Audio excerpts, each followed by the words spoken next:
राजू अपनी बूढ़ी माँ के साथ रहता था और वो एक करियाने की दुकान चलाता था।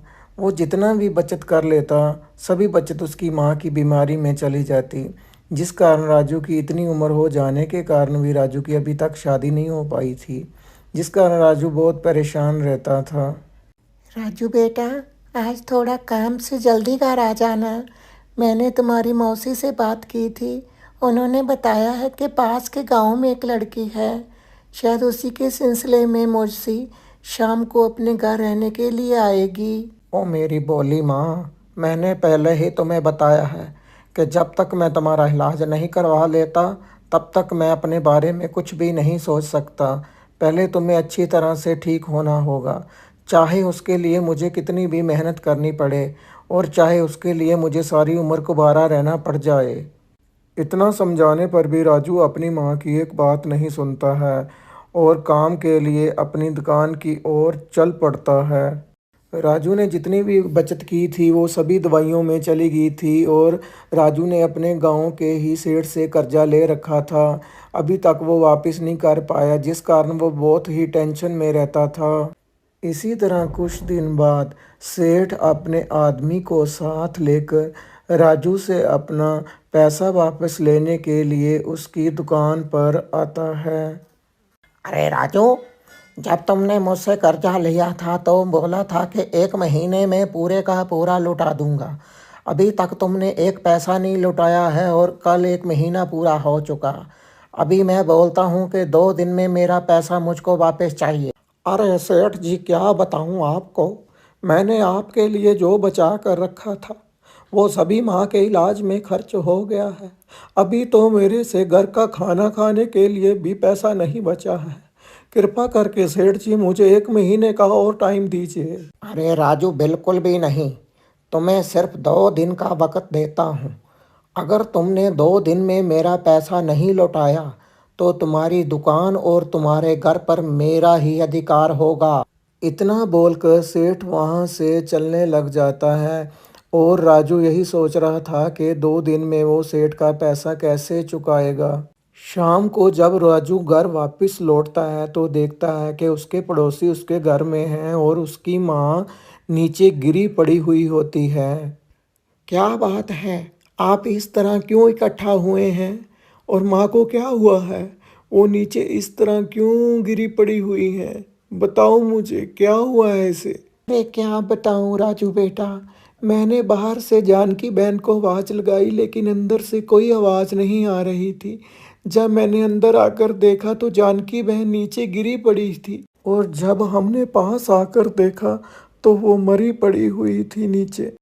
तभी राजू अपनी माँ के पास आकर फूट फूट कर रोने लग जाता है और उसका पड़ोसी विवेक बोलता है। अरे राजू भैया, अब तो जो होना था वो तो हो ही गया। भगवान की इच्छा के आगे किसी की नहीं चलती। अब तो तुम्हें धैर्य रखना होगा। भगवान की यही मर्जी थी। अभी राजू माँ का गम भूल भी नहीं पाया था। 2 दिन बाद सेठ पुलिस वाले को साथ लेकर वहाँ पहुँच जाता है और वो बोलता है, देखो राजू, तुम्हें सेठ जी ने 2 दिन का वक्त दिया था और तुम उनका पैसा नहीं लौटा पाए। अब तुम्हें सीधी तरह से यहाँ से चले जाओ। राजू की सेठ ने एक नहीं सुनी, जिस कारण राजू वहाँ से दुखी होकर अपनी दुकान सेठ के हवाले कर कर वहाँ से चला जाता है। राजू गांव से दूर जंगल में जाकर थका हुआ एक पेड़ के नीचे सो जाता है। उसी पेड़ के ऊपर एक चुड़ैल रहती है और वो राजू को देख लेती है। तभी वो बोलती है, अरे वाह, आज तो शिकार खुद ब खुद मेरे पास आ गया। चुड़ैल की आवाज़ सुनकर राजू उठकर खड़ा हो जाता है। तभी चुड़ैल उसे देखकर बोलती है, अरे वाह वाह, कितने दिन से मैंने किसी इंसान का खून नहीं पिया था और आज तो किस्मत बहुत अच्छी है कि तू खुद ब खुद चलकर मेरे पास आ गया। बेशक तुम्हें मुझे खाना है तो खा सकती हो, वैसे भी मेरी ज़िंदगी जीने के लिए मेरे पास कुछ बचा नहीं है। सब कुछ तो मैंने खो दिया है। अब तुम मुझे मार सकती हो ताकि मुझे यहाँ से, इस दुनिया से मुक्ति मिल जाए। क्या बात है, तुम इतने परेशान क्यों हो? तुम्हारी ज़िंदगी में क्या हुआ है जो तुम मरने से भी नहीं डरते। अपना बताओ मुझे सब कुछ। तभी राजू उसे सारी बात बताता है। मैं ज़िंदगी जीने के लिए मेरे पास ज़्यादा कुछ नहीं था। मेरी माँ थी, वो भी मुझे छोड़कर चली गई और मैं उसका इलाज भी नहीं करवा पाया। और मेरे पास एक दुकान थी जो एकमात्र सहारा था मेरे जीने के और खाने के लिए। वो भी सेठ ने मुझसे छीन लिया। मैंने उससे बहुत मिन्नतें की कि मुझे थोड़ा वक्त दे, लेकिन उसने ऐसा नहीं किया। और अब मैं जी कर क्या करूँगा, मर ही जाऊँ। राजू की सारी बात सुनकर चुड़ैल को राजू के ऊपर दया आ जाती है और तभी चुड़ैल बोलती है, अरे अरे, तुम इस तरह रो मत। सच में तुम तो बहुत ही दुखी हो। और तुम चिंता मत करो, मैं तुम्हारी मदद करूँगी और जो भी तुम्हारा तुमसे छीना है तुझे वापस दिलाऊंगी। आज के बाद मैं तुम्हारे साथ हूँ। अब तुम्हें चिंता करने की बिल्कुल भी ज़रूरत नहीं। चुड़ैल राजू के साथ उसके घर पर आ जाती है और राखी लेकर उसे बोलती है, देखो राजू, हम चुड़ैलें इंसानों से कोई रिश्ता नहीं रखते, लेकिन तुम बहुत भले इंसान हो, इसीलिए आज के बाद तुम मेरे भाई हो और तुम्हारा हर दुख सुख मेरे साथ है। आज के बाद मैं तुम्हारी मदद करूँगी और तुम्हारे सारे दुख दूर कर दूँगी ताकि तुम हमेशा खुश रह पाओगे। तभी चुड़ैल राजू के हाथ पर राखी बांध देती है और आज से वो उसकी बहन बन जाती है। अगले दिन चुड़ैल सुबह सेठ के घर के लिए निकल पड़ती है और वो रास्ते में एक जगह रुक जाती है और अचानक से एक सुंदर औरत का रूप धारण कर लेती है और फिर से सेठ के घर के लिए वहाँ से निकल पड़ता। दूसरी तरफ सेठ अपने कमरे में आराम कर रहा होता है और तभी उसके घर का दरवाज़ा खटखटाने की आवाज़ आती है और तभी सेठ उठकर बैठ जाता है और सोचता है, हे भगवान, कोई आराम भी तो करने नहीं देता। चलो जाकर देखता हूँ कि वहाँ कौन है। तभी सेठ उठकर अपने दरवाजे की तरफ चल पड़ता है और बाहर जाकर देखता है तो एक औरत खड़ी होती है। अरे कौन हो आप? इस तरह क्यों मेरे घर का दरवाज़ा इतनी ज़ोर ज़ोर से खटका रही थी भाई?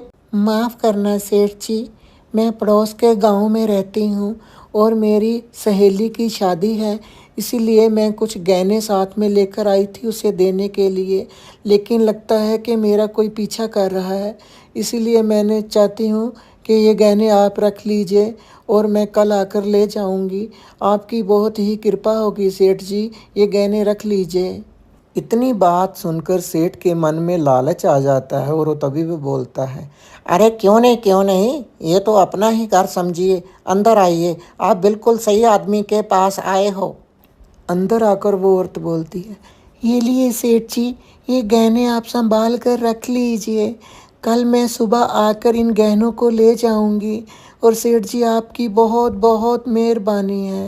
दूसरे पल देखते ही देखते वो औरत अपने असली चुड़ैल के रूप में आ जाती है और तभी बोलती है, दुष्ट सेठ, तुम बहुत ही बेईमान और लालची किस्म के इंसान हो। तुमने बहुत भले लोगों को दुखी किया है। अब तुम मरने के लिए तैयार हो जाओ। तभी सेठ डर जाता है और बोलता है, अरे मुझे मत मारो, मैंने तो कभी किसी का बुरा नहीं किया है, मैं तो सभी का भला ही करता हूँ। मैंने तुम्हारा क्या बिगाड़ा है, मुझे मत मारो, मत मारना मुझे। चुड़ैल सेठ की एक बात नहीं सुनती और झट से उसकी गर्दन में अपने नुकीले दांत गड़ा देती है और उसका खून चूसने लग जाती है। वो तब तक नहीं छोड़ती जब तक वो मर नहीं जाता। तभी चुड़ैल राजू के पास आकर उसे बताती है कि मैंने सेठ के किए की सज़ा उसे दे दी है। आज के बाद ये घर और दुकान तुम्हारी है। आज के बाद तुम्हें कोई परेशान नहीं करेगा। अब मैं चलती हूँ। तुम्हें भविष्य में कभी भी मेरी ज़रूरत पड़े तो मुझे याद कर लेना भैया। अब मेरे जाने का समय आ गया है, अब मैं चलती हूँ। इतना बोलकर चुड़ैल वहाँ से चली जाती है। अब राजू बहुत ही खुश हो जाता है। राजू फिर से अपना व्यापार दुकान पर जाने लग जाता है। अब राजू बहुत ही खुश था। उसकी ज़िंदगी के सारे दुख खत्म हो चुके थे और अब राजू खुशी खुशी रहने लग जाता है।